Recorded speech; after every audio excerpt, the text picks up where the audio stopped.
Okay. Good, sorry, do the presentation back as well. So I keep reminding me on beginning and nagging, so sorry.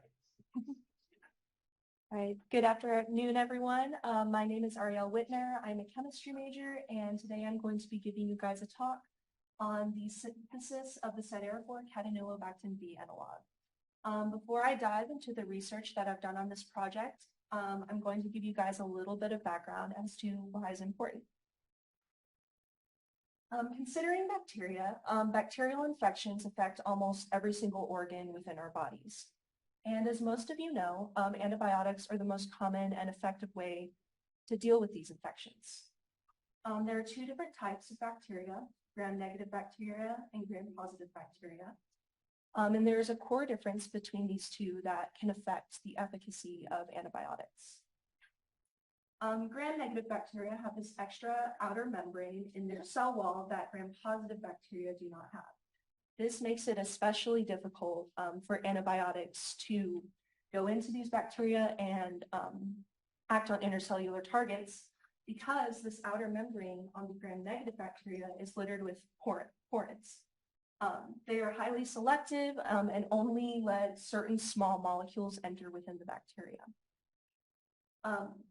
Researchers have tried to come up with a way to solve this issue, and one of the ways is by utilizing a strategy using a molecule called siderophores.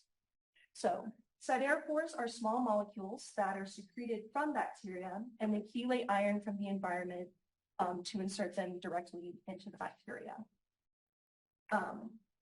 So as I mentioned before, gram-negative bacteria, they have these porins on the outside of their outer membrane. And these siderophores have a special ability to go directly, to be actively transported through the outer membrane, past the porins, and are able to deliver iron directly into the bacteria. Because siderophores have this ability, researchers have investigated them and have found that they can conjugate these siderophores to antibiotics. This is making a molecule called sideromycins. So sideromycins are these siderophore antibiotic conjugates. And they have the ability to bypass the defense mechanisms of the gram-negative bacteria, go past porins, and directly deliver the antibiotics into the bacteria. So our lab is interested in synthesizing a series of novel sideromycins,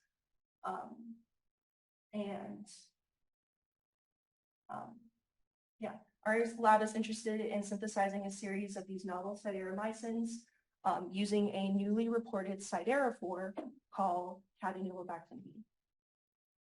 So catenylobactam B was first isolated by Abe and coworkers from the catenylobactam species in 2018. So our lab is interested in synthesizing this molecule as well as its other analogs. So here's the retrosynthetic analysis of catenylobactam B.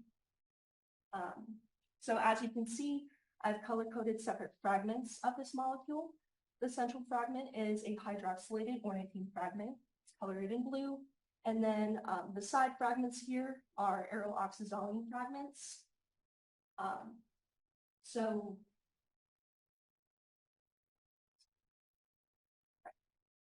So our lab plans to synthesize this molecule using commercially available material such as salicylic acid, L-allothreonine, and D-ornithine. So establishing a robust synthetic route for catenylobactam B can involve a lot of trial and error. So using a more expensive material, such as the naturally occurring amino acid L-allothreonine, can prove to be a little complicated. So our lab plans to start with a model system of the first analog in the series, CAT1. So CAT1 is a less complex analog of catenylobactam B, and the core differences lie within this methyl group here and this hydroxylated amine. So as you can see on CAT1, it's lacking this methyl group, on the oxazoline ring. So this gives us one less stereocenter to work with, and is also lacking this hydroxylation. Okay. So here's the retrosynthetic analysis of CAT1. So as I mentioned before, CAT1 is a less complicated or a less complex analog of catenulobactam B. And our lab plans to synthesize this analog by using commercially available material such as salicylic acid, the unnaturally occurring amino acid L-serine, and D-ornithine.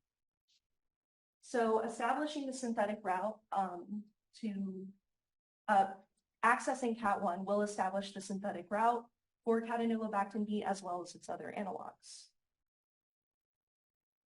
So here's the proposed synthesis for CAT1. So first we will start with our aryl oxazoline fragment. So we're going to be starting with salicylic acid and L-serine methyl ester. We're going to couple these together to form this dipeptide here. Then it will be cyclized to form the oxazoline ring, and then it will be saponified to remove this methyl group from the carboxylic acid, so it is freed up for future coupling. Next, we will move on to the ornithine fragment. So we will start with a double protected ornithine here. We will protect the carboxylic acid here by methylation, and then we will deprotect both amines on either side. The final step would be to couple these fragments together to form and access CAT1. So as far as my research on this project, I started with the peptide coupling. So I took salicylic acid, L-serine methyl ester. I coupled these together with EDC and HCl and humped. And I formed this dipeptide here, and I achieved this in a 51% yield. So as you can see, I did this reaction multiple times so I could build up material for future subsequent reactions. Next, I took the dipeptide that I just formed. I reacted it with DAST, thus cyclizing it and forming this oxazoline ring. And I achieved this in 89% yield. Then I took my oxazoline ring formation here, and I reacted it with lithium hydroxide, deprotecting this carboxylic acid to keep it open for future coupling. All right, so now I moved on to the ornithine fragment. So for the ornithine fragment, I chose a double protected ornithine, and I will explain why in a later slide, why I chose a double protected ornithine and what that means and why that's important. But the first step that I did with this fragment is I protected this carboxylic acid right here by methylation, and I achieved this in an 89% yield. Because I had never done this reaction before, and because this ornithine was on the little more expensive side, I decided to do a practice reaction with benzoic acid under the same exact reaction conditions. All right, so I then deprotected this amine here that is protected by Bach. I deprotected it with HCl dioxane, leaving one side unprotected on this ornithine, and I achieved this in quantitative yields. This is where I stopped in my research. So for future work for our lab plans to further do a CBZ deprotection on the ornithine here. So that way this ornithine will be fully deprotected and it will be reacted with hydrogen and palladium and carbon. So that way it can be coupled in the future. And then the next step would be to take the aryl oxazoline fragment and this deprotected ornithine fragment and try different coupling reactions and coupling conditions to form and access CAT1. So our lab may have to try different variations of protecting and deprotecting this ornithine group, depending on the yield and depending on the efficiency for the coupling conditions chosen for CAT1. So the reason that we chose a double protected ornithine was because it's called, it's under an orthogonal protection. And what that is that that means there are two different protecting groups that can be, taken off individually, one at a time and separate from each other. So that allows us to deprotect one side, attach an aeroloxazolene fragment to that side, and do the same with the other side at a separate time. So there will just have to be some experimenting going on with coupling conditions and just the way that we're coupling it, so that way we can achieve it in the best yield with the highest efficiency. So accessing Cat1 will establish this total synthesis and further establish the synthetic routes for catanilobactam B and its other analogs. So I would like to thank Oral Roberts University, the Department of Biology and Chemistry, all of the faculty and staff, as well as the College of Science and Engineering for the funding and support for this project. Anybody have any questions?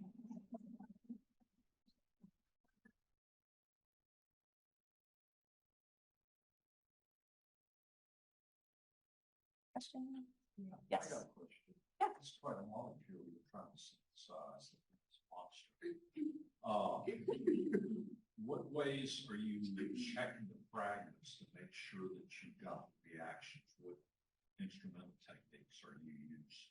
Yeah, of course, great question. So after every single reaction that we perform, we do an NMR analysis.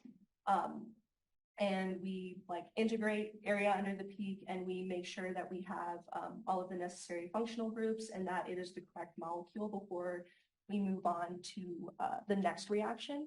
We also do TLC plates, and we monitor with TLC plates throughout the every single reaction throughout the reaction. Does that answer your question? Sort of. Do you do proton or carbon-13 or both? So far for this project, we have been doing proton.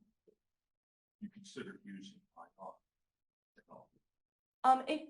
It's a possibility, yes. We could use IR for this. We haven't used it for this project as so far, but it could definitely be utilized.